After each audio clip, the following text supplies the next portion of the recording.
Horor komedi lagi. Sukses kan ya? Yang ketiga nih. Masih aja banyak cicak. Ini film horor loh. Tolong hargai saya. Kami berdua yang akan jadi anak buah jenengan selama di sini. The Talkies. Ngomongin film bersama Bayu dan Edoy. Jadi menyusul agak lain, Sekawan Limo sekarang ada Rumah Dinas Bapak. Iya. Nah, film ketiga ini masih digawangi sama komika. Yes.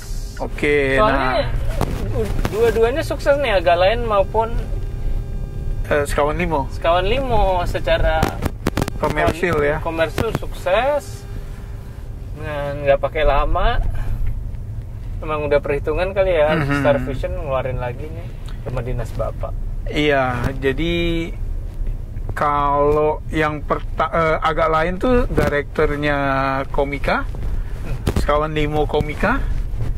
Nah, yang Rumah Dinas Bapak, walaupun anchornya itu si Dodit Mulyanto, jadi sebagai pemeran utama dan kisah nyatanya dari dia, tapi sutradara itu Bobby Prasetyo yang memang Horor, spesialisasi. ya, bisa dibilang spesialis horor. Tuh, jadi mungkin horornya lebih kental, iya gak sih? Oke, jadi ceritanya tentang waktu si Dodit tahun 92 ya. Iya. Waktu Dodit masih kecil, Si SD lah ya.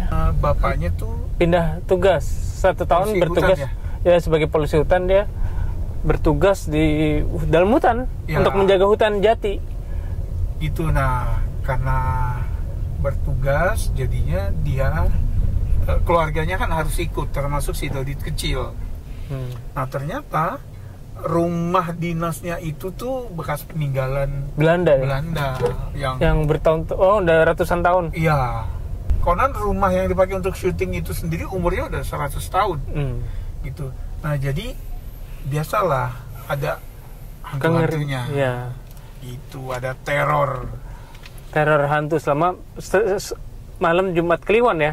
Jadi selama mereka di sana 1 tahun itu, setiap malam Jumat Kliwon akan ada teror. ada teror. Gitu cerita. Ya, itu premisnya gitu ya. Oke, nah karena Bobby Prasetyo yang jadi sutradara, film terakhirnya itu yang paling sukses mungkin Pamali ya. Nah, film terakhirnya itu yang film eksperimen Jogja kemarin, Bayi Tantuk Setan. Yang film pertama apa kedua ya? Lupa gue. Gitu. Oke, Tantuk Setan. Jadi menurut lo gimana? Apakah justified gitu masang sutradara horor di film ini? Kalau gua melihat filmnya memang lebih kental ke komedinya ya.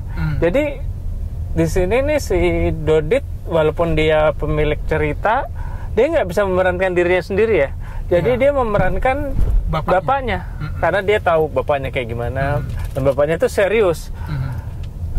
Jadi porsi komedinya nggak dari Dodit nih. Jadi komedi biasa dari Dodit tuh yang ya gitulah, yang kita tahu tuh nggak keluar gitu. Cuma di awal doang yang ada di trailer kok, yang ini film horor loh gitu ya. Oh, yang sama yang pentil nih. Oh iya. Jadi itu aja gitu loh. Nah, jatah horor dipegang sama sutradaranya Bobby Prasetyo. Jatah komedi itu ada di komedi consultantnya Erwin Wu, dan kalau di depan kamera dipercayakan ke Fajar Nugra dan Sadana Agung. Nah, jadi kalau lo tanya abis nonton ini, kayaknya karena komedinya oke ya, komedinya kuat dan mereka bisa membawakan dengan baik. Gue kayaknya berpikir lebih kental komedinya gitu. Iya, kalau apalagi reaksi penonton tadi ya, kayaknya memang udah ini tetap komedi horor, bukan horor komedi ya, komedi horor gitu loh. Karena walaupun karakter Kasno dan Sugeng, jadi Fajar Nugra, Kasno, Sugeng seniornya nih, mereka dua-duanya nih polisi hutan. Iya. polisi hutan. Sebagai senior, si Sugeng tuh bener-bener memanfaatkan posisi ya. Power play banget dia di sini. Iya. Gitu loh, ya. Pokoknya dia nggak boleh kalah gitu. Nah, ini memang mencuri perhatian. Jadi mereka supporting characters, tapi kayaknya mereka berdua mencuri film ini. Setuju. Di sini ada Putri Ayudhya juga ya, terutama nih untuk menambah dramanya sih. Ada Putri Ayudhya, ada Jasem untuk porsi horornya, karena dia yang teriak-teriak ya. Ya, jerit-jeritan, dia yang diteror nih, gitu loh. Jadi memang, nah justru itu jadi makin ada El Gibran sama Rukman Rosadi juga, dan tokoh Dodit waktu muda diperankan oleh aktor cilik nih ya, Octavianus nih, sama Mimin ya, tokoh hantunya diperankan oleh Fatma. Pendatang baru. Ya, film pertamanya dia. Nah, gue ngerasa film ini kayak, karena mungkin dari thread ya, jadi kayak kita nunggu kliwon berikutnya, jadi kayak lompat-lompat, maksudnya satu arc gitu loh. Jadi kayak beat gitu ya? Iya, kayak beat aja gitu. Jadi kurang apa ya?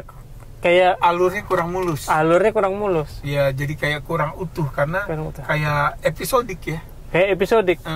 Gitu. Jadi abis cerita ini nanti lompat ke kliwon berikutnya, ada cerita apa lagi? Karena kan memang jarak satu Jumat Kliwon ke Jumat Kliwon lainnya kan lumayan jauh kan, gitu loh. Nah, yang di intervalnya itu nggak terlalu disinggung. Apakah dengan filmnya berasa episodik nggak bisa dinikmati? Nggak juga gitu. KKN tuh yang pertama juga agak berasa episodik juga, karena berasal dari thread Twitter juga sama gitu. Dan nikmat aja walaupun udah banyak backlash ya. Yeah. Nah, di sini kalau gue ngelihat, seandainya nggak ada tokoh Sugeng sama Kasno, ini udah jadi film drama horor. Iya, dan flat jadinya flat karena sebetulnya cuma di situ-situ aja tempatnya. Pertama gitu ya. Terus kedua, karena episodik, jadi build up-nya kurang cukup kan. Begitu kemunculan elemen seremnya, itu nggak bikin kita takut sebagai penonton. Paling itu dia, kayak gitu kan. Karena biasa kan orang lagi jalan, tapi di background ngeblur tuh kita ngeliat hantunya gitu. Maksud gue jadi nggak tahu terlalu nyeremin gitu. Nggak terlalu serem. Makanya kalau menurut gue ini si dua tokoh ini nih, Sadana Agung sama Fajar Nugra, yang beneran dia memikul film ini. Betul, gitu loh. Jadi cerita boleh punya Dodit, tapi film ini punya mereka berdua. Iya. Dan gue yakin mungkin kalau udah selesai nonton, yang keinget ya tentang mereka berdua.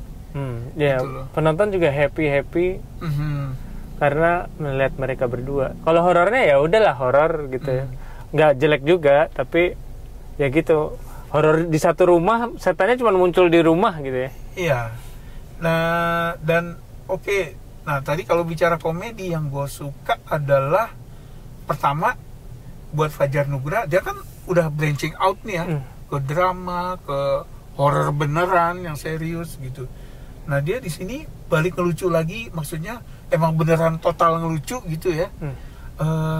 Jadi ingat lagi bahwa dia sebagai komika tuh emang lucu gitu ya.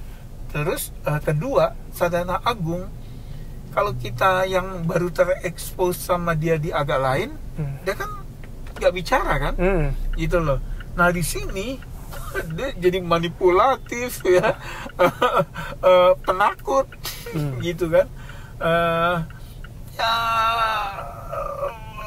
maksudnya potensi komedinya tuh dikeluarin di sini, gitu ya. Jadi kalau yang di Agak Lain masih agak ditahan-tahan, di sini dikeluarin semua gitu. Oke, jadi kalau menurut gue mereka bintang ya, dan mereka yang membuat kata komedi di genre horror komedi film ini tuh jadi sahih, ya, dan mereka penyelamat. Berapa skor? Gue kasih 6,5. Mirip lah, gue juga. Oke. Jadi gimana? Yang udah nonton atau baru mau nonton hari ini atau besok? Kalau udah nonton, silakan komen. Kita kasih notes ya, gitu loh. Makasih udah mampir. Jangan lupa like dan subscribe. Sampai ketemu di film berikutnya. Salam.